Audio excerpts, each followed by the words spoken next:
Le rêve de Vitinha, donc joueur portugais du Paris Saint-Germain, troisième au Ballon d'Or il y a quelques jours les gars, c'est de jouer un jour du côté de l'Espagne, du côté du Real Madrid. Ça peut se faire les gars, n'importe quel transfert peut se réaliser. Après les gars, il va falloir payer bien sûr. Il ne sera autorisé à faire ce transfert que si l'équipe espagnole du Real Madrid propose au moins 100 millions d'euros au Paris Saint-Germain. On va parler d'un autre portugais, c'est Bernardo Silva. Donc le joueur est en fin de contrat, en fin de saison avec son club de Manchester City. Et Bernardo Silva est une cible de transfert de premier plan pour l'Arabie Saoudite en 2026. Des discussions ont lieu depuis 2 ans de manière intermittente. Et un contrat de 4 ans a été évoqué. Donc après, on ne sait pas exactement quelle équipe saoudienne, mais il pourrait rejoindre bien sûr le championnat saoudien dès l'été 2026.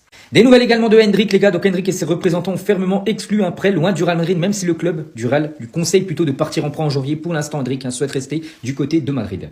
Et on finit aujourd'hui, les gars, avec cette liste de joueurs-là. Donc vous demandez voilà, pourquoi il y a ces joueurs-là. En gros, c'est des joueurs qui sont en fin de contrat, en fin de saison, donc qui seront libres le 1er juillet 2026. Il y a des beaux noms, les gars. Du Vlahovic, du Lewandowski, du Memphis Depay, du Karim Benzema. Tous ces joueurs peuvent changer de club et gratuitement l'été prochain.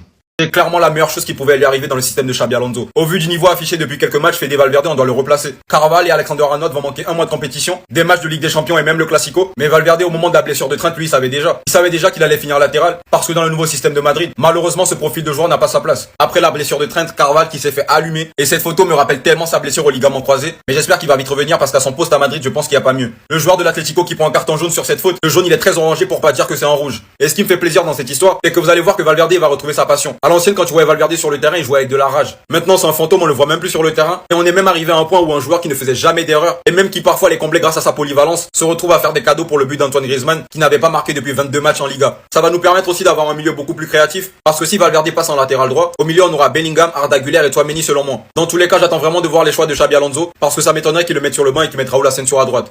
Est-ce qu'en réalité Mbappé ne serait pas plus un problème qu'une solution à Madrid? Et surtout, est-ce que Madrid arrivera vraiment à gagner des trophées avec lui? Parce que la plus grande inquiétude des fans du Real Madrid en ce moment, c'est la dépendance grandissante envers le Kicks. Il est vu comme l'unique pilier offensif d'un projet qui manque actuellement énormément d'équilibre devant. Parce qu'en 8 matchs, il faut savoir qu'à part Kylian Mbappé, il n'y a que 4 joueurs qui ont mis des buts. Arda Güler, Eder Militao, Vinicius Junior, Franco Mastantuono. Ça peut clairement apparaître comme un problème pour Madrid parce que tu commences de plus en plus à jouer pour un seul joueur. Et s'il arrive un jour que Mbappé ne soit pas dans son match, tu te retrouves clairement dans la merde. Ça peut faire très peur parce que tu penses directement au PSG de Mbappé. Chaque saison, il jouait clairement pour lui, il avait ses stats, mais il restait toujours un club maudit. Mais moi, je pense aujourd'hui qu'Mbappé, il faut savoir l'utiliser. À la différence de ce qu'il proposait au Paris Saint-Germain, aujourd'hui, tu vois clairement que Kylian Mbappé est prêt à faire des efforts. Déjà parce qu'il est dans son club de rêve, le Real Madrid. Et ensuite, je pense qu'il commence à réaliser qu'il ne peut pas jouer tout seul. On voit de plus en plus ses efforts dans le pressing et tu vois qu'il veut jouer avec ses coéquipiers. Et de surcroît, je pense qu'on va répéter le même problème encore une fois. Je ne pense pas que les erreurs défensives de Oysen ou encore de Carreras, ce soit directement la faute de Mbappé qui fait son pressing devant. Parce que les gars, on va se dire la vérité, la réalité du match contre l'Atlético par exemple ce week-end, elle est complètement différente si on arrive à ne pas concéder autant d'occasions. Devant l'équilibre, tu dois juste le travail et Xabi Alonso a déjà commencé à le faire. Il a profité du long déplacement à Almaty pour évoquer avec ses joueurs et son staff la défaite contre l'Atlético Madrid. Les problèmes ont déjà été identifiés en commençant par lui-même.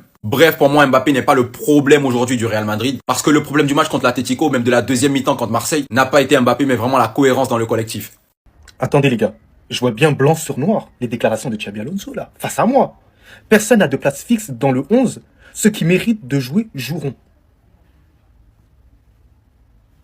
J'arrive pas à comprendre. Arda Güler, une passe décisive sur Kylian Mbappé, il est assez intéressant dans le jeu. Plus que tout le monde au Real Madrid, il essaye. C'est le meilleur madrilène. D'ailleurs, il est auteur d'un but. Il est sur toutes les occasions. Tu le fais sortir. Jude Bellingham, est-ce qu'il a fait un bon match? Il faut pas taper sur lui. Hein. Jude Bellingham, il a pas fait un bon match parce qu'il revient de blessure. Et on l'a mis directement sur un derby. Titulaire. À l'extérieur. Méritocratie n'est pas respectée. Tu m'aurais fait sortir un Valverde, j'allais me dire oui. Il était mauvais aujourd'hui. Pas bon du tout. Méritocratie. Et c'est un sacrilège d'avoir fait sortir Arda Güler. Résultat, en deuxième période, on a eu 0 occasion. Est-ce que c'est valable pour le Real Madrid? C'est inadmissible. C'était dégueulasse cette deuxième période. Et normal qu'il ait encore... Mais il devait être giflé, Xabi. Je te jure qu'il devait être giflé à ce moment-là. T'as fait sortir le meilleur joueur du match. Tu nous parles de méritocratie. Moi, j'aime bien que lorsque on parle en conférence, c'est ce qui se passe sur le terrain. Qu'on arrête de nous prendre pour des cons. Sérieusement. C'était sûr. Carvalho est blessé pendant 1 mois. Ça, c'est après le contact que le joueur de l'Atlético l'a fait. Et le joueur de l'Atlético devait prendre un rouge, que vous le vouliez ou non. Tranquille. Il y en a certains, ils vont pleurer. Sur ça, moi, je veux pas pleurer. Certes, pour Carvalho, c'est triste, il n'y a pas de souci. On espère qu'il va revenir. Dans tous les cas, il n'a plus rien à prouver au sein du Real Madrid. Mais cette blessure, elle nous arrange. Et je vais vous dire pourquoi. Ça va permettre à Xabi Alonso d'avoir du temps, de ne pas mettre des mesures trop drastiques. Il n'y a plus de Trent Alexander-Arnold, plus de Carvalho. Devinez qui va jouer à droite. Valverde va jouer à droite. C'est sûr et certain. Et ça nous arrange pourquoi? Parce que défensivement, il est meilleur que Carvalho, il est meilleur que Trent Alexander-Arnold, très largement, et ça va nous faire du bien face à des adversaires comme Liverpool. Surtout que ça va l'arranger lui, parce qu'il y a une propagande comme quoi il doit aller sur le banc. Parce que depuis le début de la saison, il est nul. On aime tous Valverde, c'est l'un de nos joueurs préférés au sein du Real Madrid. On le respecte, mais lorsque t'es nul, t'es nul. Et on le dit. Et lorsque t'es nul, tu vas sur le banc. Tu joues pas à Guingamp, tu joues au Real Madrid. Ça arrange tout le monde, ça arrange les fans du Real Madrid, ça arrange Valverde. Valverde, faut qu'il arrête de penser que c'est un milieu créatif. Il n'est pas en capacité de faire ce que Toni Kroos, il est en capacité de faire. C'est pas parce qu'il a un numéro 8 que ça va le transformer en Toni Kroos, jamais d'avis. Un genre de percussion, donc il a y mettre de la percussion sur un côté. En tout cas, dans le système de Xabi Alonso, c'est le plus adapté pour lui, en bien.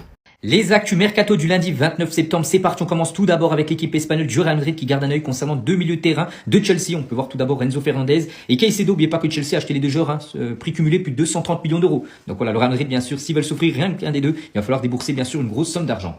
On va parler cette fois-ci d'un autre milieu de terrain. Il joue du côté du Paris Saint-Germain. C'est le jeune portugais João Neves. Et c'est une cible de rêve, de choix pour Manchester City. Mais le PSG devrait rejeter toute approche, bien sûr, de City pour son milieu de terrain.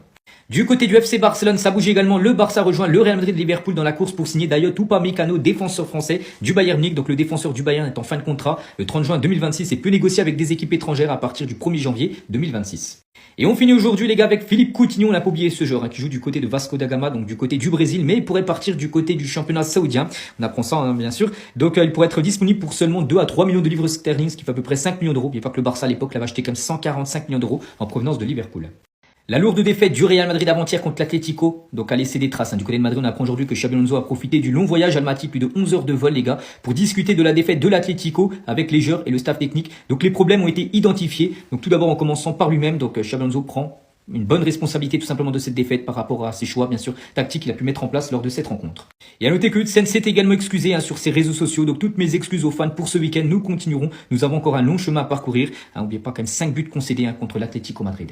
Et en plus de la défaite, 2 joueurs sont blessés les gars, donc Carvajal s'est blessé lors du match, il est blessé un mois, il va louper bien sûr le match demain, il prend même le Classico le 26 octobre prochain. On lui souhaite bien sûr un bon établissement, actuellement il n'y a plus de défenseur droit du côté du Real parce que Trent Alexander-Arnold est également blessé. Et à noter aussi que Militao les gars, il y a une petite blessure pour lui, ce sera seulement 2 à 3 jours, mais il sera forfait également pour le match demain contre Kirat Almaty. Et à noter que les joueurs sont bien arrivés au Kazakhstan, on est quasiment à la frontière chinoise les gars, donc toute la nuit dernière, 11 heures de vol, donc voilà, entraînement cet après-midi à 15 h, match demain 18h45. C'est une catastrophe pour le Real Madrid les gars, regardez tous ces joueurs sont blessés les gars pour le match demain contre l'équipe de Kirat Almaty, vous savez c'est ce long déplacement de plus de 11 heures, aller de 22 h aller-retour bien sûr du côté de la frontière chinoise pour jouer contre cette équipe kazakh. Donc Carvajal blessé pour les 4 prochaines semaines, Trent Alexander-Arnold, il n'y a plus de défenseur droit du côté du Real, Mendy, Rudiger et Militao sont tous forfaits pour la rencontre demain soir. On va parler d'un autre joueur blessé, mais lui est proche du retour et ça c'est plutôt une bonne nouvelle, c'est Ousmane Dembélé, le ballon d'or, une semaine jour pour jour, donc Dembélé va se rendre au Qatar cette semaine pour se soigner à la clinique Aspetar, il devrait faire son retour après la trêve du mois d'octobre, là d'ici 3 semaines, c'est le grand retour de Dembélé qui pourrait être disponible pour le match Bayer-Leverkusen Paris, prévu là dans 3 semaines en Champions League. Et toujours avec les blessures, on va parler d'un joueur qui se blesse malheureusement beaucoup, c'est Neymar les gars, est blessé à la cuisse droite depuis 2 semaines Neymar, donc l'attaquant brésilien Neymar ne rejouera pas avec Santos avant le mois de novembre, donc là il devrait être forfait tout le mois d'octobre Neymar les gars, n'oubliez pas objectif pour lui bien sûr faire une grosse saison là à Santos pour être prêt pour la Coupe du Monde, mais il enchaîne les blessures bien sûr, le joueur brésilien.